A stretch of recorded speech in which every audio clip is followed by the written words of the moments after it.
Welcome to తొలి వార్త. ప్రజల కోసం ప్రజల పక్షం. వార్తలు చదువుతుంది మాధురి. కేంద్ర ప్రభుత్వం పథకాలు క్షేత్రస్థాయి వరకు అర్హులైన లబ్ధిదారులకు చేరాలి. కేంద్ర ప్రభుత్వ నిధులతో అమలు చేస్తున్న పథకాలపై విస్తృత అవగాహన కలిగించాలి. దిశ సమావేశంలో మహబూబ్ నగర్ ఎంపీ శ్రీమతి డి.కే. అరుణ కేంద్ర ప్రభుత్వ నిధులతో వివిధ శాఖల అమలు చేస్తున్న అభివృద్ధి పనులు, పథకాలు క్షేత్రస్థాయిలో అర్హులైన లబ్ధిదారులకు చేరే విధంగా అధికారులు సక్రమంగా అమలు చేయాలని మహబూబ్ నగర్ ఎంపీ దిశ చైర్పర్సన్ డి.కే. అరుణ అన్నారు. మంగళవారం సమీకృత జిల్లా కార్యాలయ సముదాయంలో జిల్లా అభివృద్ధి పర్యవేక్షణ కమిటీ ఎంపీ డి.కే. అరుణ అధ్యక్షతన నిర్వహించిన జిల్లా కేంద్రంలో అమలు చేస్తున్నటువంటి వివిధ పథకాలు, అభివృద్ధి కార్యక్రమాల గురించి సమీక్షించారు. కేంద్ర ప్రభుత్వం నిధులతో, రాష్ట్ర ప్రభుత్వం వాటా నిధులతో వివిధ పథకాలు ఎటువంటి లోపాలు లేకుండా నిరుపేదలకు, చిన్నకారు రైతులకు ప్రయోజనం కలిగేలా పర్యవేక్షించి పకడ్బందీగా అమలు చేయాలని అన్నారు. ఈ సమావేశం వ్యవసాయ శాఖ, వైద్య ఆరోగ్య శాఖ, మార్కెటింగ్, విద్యాశాఖ, విద్య సంక్షేమం, మౌలిక వస్తువుల అభివృద్ధి సంస్థ, పౌర సరఫరాల శాఖ, పశు సంవర్ధక శాఖ, అటవీ శాఖ, విద్యుత్ శాఖ, మహిళా శిశు సంక్షేమం, గిరిజన అభివృద్ధి శాఖల ద్వారా అమలు చేస్తున్న వివిధ పథకాలు సమావేశంలో సమీక్షించారు. ఎంపీ డి.కే. అరుణ మాట్లాడారు. రాజకీయ జోక్యం లేకుండా ప్రభుత్వ మార్గదర్శకాలకు అనుసరించి మండల కమిటీలను ఏర్పాటు చేసి దరఖాస్తులు పరిశీలన చేసి జిల్లా స్థాయి కమిటీ ఎంపికకు పంపాలని అన్నారు. జిల్లాలో వరి తర్వాత ఎక్కువగా పత్తి సాగు చేస్తారని అన్నారు.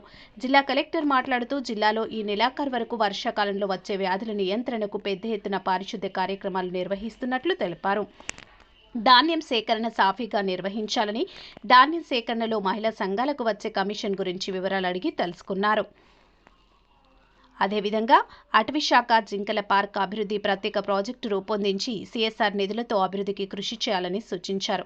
ఈ సమావేశంలో జిల్లా కలెక్టర్ విజయేంద్ర బోయి, స్థానిక సంస్థల అదనపు కలెక్టర్ శివేంద్ర ప్రతాప్, రెవెన్యూ అదనపు కలెక్టర్ మోహన్ రావు, జిల్లా వ్యవసాయ శాఖ అధికారి వెంకటేష్, డిఆర్డీఓ నరసింహులు, వైద్య ఆరోగ్య శాఖ అధికారి డాక్టర్ కె. కృష్ణ, జిల్లా సహకార అధికారి శంకరాచారి, జిల్లా అటవీ అధికారి సత్యనారాయణ, గండ్ల శాఖ సహాయక సంచాలకులు సంజయ్ కుమార్ తదితరులు పాల్గొన్నారు. మీ తొలి వార్త న్యూస్ని సబ్స్క్రైబ్ చేసి, లైక్ చేసి, షేర్ చేయండి.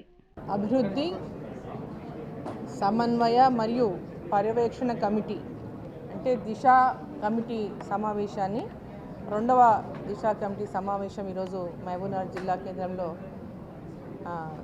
ఇవాళ సమావేశం జరుగుతున్న నేపథ్యంలో జిల్లా కలెక్టర్ గారు మరి అన్ని డిపార్ట్మెంట్స్ ఉన్నటువంటి అధికారులందరూ కూడా ఈ సమావేశంలో పాల్గొన్నారు. ఈ యొక్క కమిటీలో కేంద్ర ప్రభుత్వం పథకాలన్నింటిపైన కూడా సమీక్ష చేసేటటువంటి ఈ సమావేశంలో సమీక్ష తీసుకోవడం జరుగుతుంది.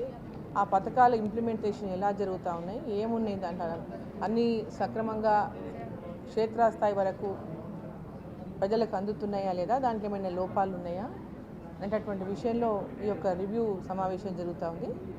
సో దీంట్లో అనేక పథకాల గురించి అంటే అగ్రికల్చర్ కానీ, ఎడ్యుకేషన్, హెల్త్, అన్ని డిపార్ట్మెంట్లు, ఎన్ఆర్ఈజిఎస్, అదేవిధంగా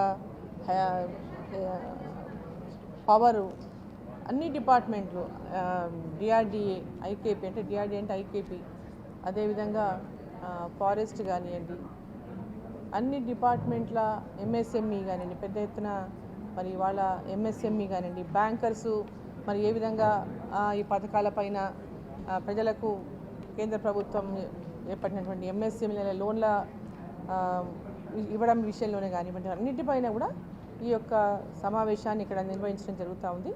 దీంట్లో భాగంగానే ఈరోజు అనేక విషయాలలో కూడా అవేర్నెస్ కూడా క్రియేట్ చేయడం కోసం ఈ పథకాల, కేంద్ర ప్రభుత్వ పథకాలపైన క్షేత్రస్థాయిలో కూడా ఇప్పుడు సూర్యఘర్ అనుకోండి, సపోజ్ సూర్యఘర్ అంటే ప్రతి ఇంటిపైన కూడా గ్రామీణ ప్రాంతాల్లోని ప్రతి ఇంటిపైన 3 kV వరకు పవర్ వరకు సోలార్ ప్యానెల్స్ని మనం పెట్టుకుంటే కనుక ఒక కేవీ పెట్టుకుంటే 30,000 రూపాయలు ఉచితంగానే, అది ఎవరు కూడా వాళ్ళు డబ్బులు పెట్టించుకోవాల్సినటువంటి అవసరం లేదు. పేదవాళ్ళకి అందరికీ కూడా 3 యూనిట్ల వరకు 2 ప్రభుత్వాల యొక్క షేర్తో కూడా అనేక పథకాలు ఇవాళ అమలు అవుతూ ఉన్నాయి. వాటిపైన కూడా పూర్తి స్థాయిలో అందరికీ మేలు జరిగేటటువంటి విధంగా వీటిని అమలు చేయాలనేటటువంటి లక్ష్యంతో ఈ సమావేశాన్ని నిర్వహించడం జరుగుతుంది.